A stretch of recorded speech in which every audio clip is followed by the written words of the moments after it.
बेटी होने के लिए परमेश्वर आपके जीवन में बहुत सारी आशीषों को दे, पवित्र आत्मा के जीवन में बहुत सारी ब्लेसिंग दे। उत्पत्ति 1:27 तक परमेश्वर ने मनुष्य को अपने स्वरूप के अनुसार उत्पन्न किया।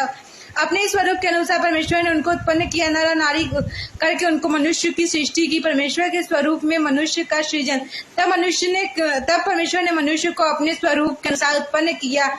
यह वचन हमें यह सिखाता है कि मनुष्य का अस्तित्व परमेश्वर की प्रतिबिंब के रूप में है। यह केवल शारीरिक रचना की बात नहीं है, बल्कि आध्यात्मिक और नैतिक रूप में भी परमेश्वर के गुण का प्रतिबिंब है। परमेश्वर ने हमें अपनी समानता में इसलिए बनाया है ताकि हम उसकी दया, करुणा, सत्य और संगति का अनुसरण कर सके। परमेश्वर का स्वरूप हमें उसकी पहचान का हिस्सा बनाता है। यह परमेश्वर ने हमारे जीवन में पूर्ण अधिकार और सृजनात्मक के संकेत के रूप में दिखाया है। इफिसियों 4:24 में और नए आदमी को पहन लो जो परमेश्वर के समान है, जो सत्य, धार्मिकता और पवित्रता में सृजन हुआ है। नर और नारी के समान सृजन की महिमा। इस वचन में हम यह भी कहा गया है कि परमेश्वर ने नर और नारी दोनों को अपने स्वरूप में उत्पन्न किया है। परमेश्वर ने मनुष्य को पुरुष और स्त्री के रूप में सृजन किया है, जो उसकी संपूर्णता और समानता का हिस्सा है। परमेश्वर का उद्देश्य था कि नर और नारी एक दूसरे के पूरक हो और संतुलन में रहे हुए दोनों परमेश्वर के स्वरूप का हिस्सा है और सामूहिक रूप से परमेश्वर ने कार्य को पूरा करने के लिए बनाए हैं। नारी को और पुरुष का स्थान मिलकर जीवन जीना परमेश्वर की सृष्टि में एकता और प्रबंधों की शक्ति को दर्शाता है। दोनों का साथ होकर समर्थन परमेश्वर की योजना का हिस्सा है, जिसमें वे दोनों एक दूसरे का सम्मान और समझ बढ़ाते हैं। 1 कुरिन्थियों 11-12 परंतु परमेश्वर के पुरुष बिना स्त्री के नहीं और नारी बिना पुरुष के नहीं, क्योंकि जैसे स्त्री पुरुष से उत्पन्न हुई वैसे ही पुरुष भी स्त्री से द्वारा उत्पन्न हुआ है। मनुष्य की महानता और उद्देश्य।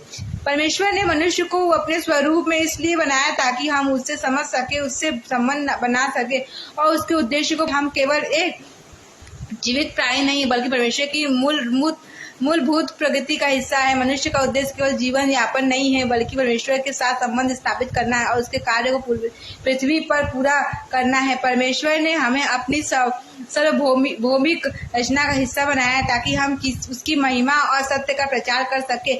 मत्ती 5:16 तुम्हारा उजियारा लोगों के सामने इस प्रकार चमके कि वे तुम्हें अच्छे कामों को देखकर तुम्हें पिता की महिमा करे जो स्वर्ग में है। परमेश्वर की सृष्टि में प्रत्येक व्यक्ति का महत्व। परमेश्वर ने नर और नारी दोनों को अपनी समानता में बनाया है, जो यह दर्शाता है कि हर व्यक्ति का मूल्य समान है, चाहे वह पुरुष हो या महिला हो। दोनों परमेश्वर की समान छवि में है और दोनों अपने जीवन में उद्देश्य और सम्मान है। हमें यह हमें समझने की आवश्यकता है कि एक दूसरे के बीच किसी भी प्रकार का भेदभाव परमेश्वर की योजना के खिलाफ है। परमेश्वर ने हमें सम्मान और समानता के साथ बनाया है और हमें एक दूसरे के साथ प्रेम और समर्पण से पेश आना चाहिए।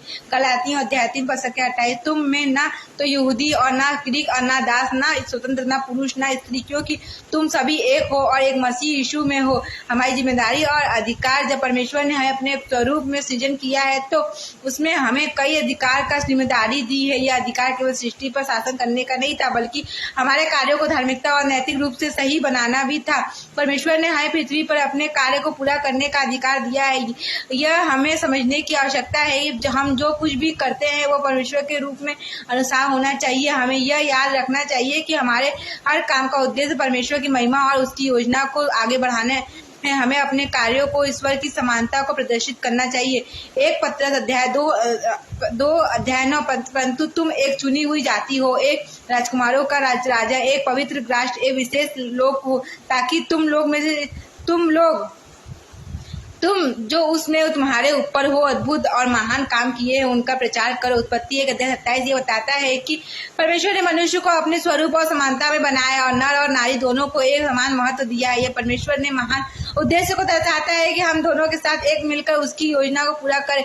मनुष्य का उद्देश्य केवल पृथ्वी पर जीवन यापन नहीं है, बल्कि परमेश्वर से जुड़कर उसकी महिमा को बढ़ाना है। नर और नारी का समान सृजन यह दर्शाता है कि परमेश्वर ने दोनों को समान रूप से सृजन किया और उनके बीच कोई भेदभाव नहीं है। हमारी जिम्मेदारी है कि हम परमेश्वर के स्वरूप में रहते हुए अपने कार्यों में उसकी महिमा की बढ़ाई को समाज से प्रेम, समानता और करुणा फैलाएं। प्रार्थना।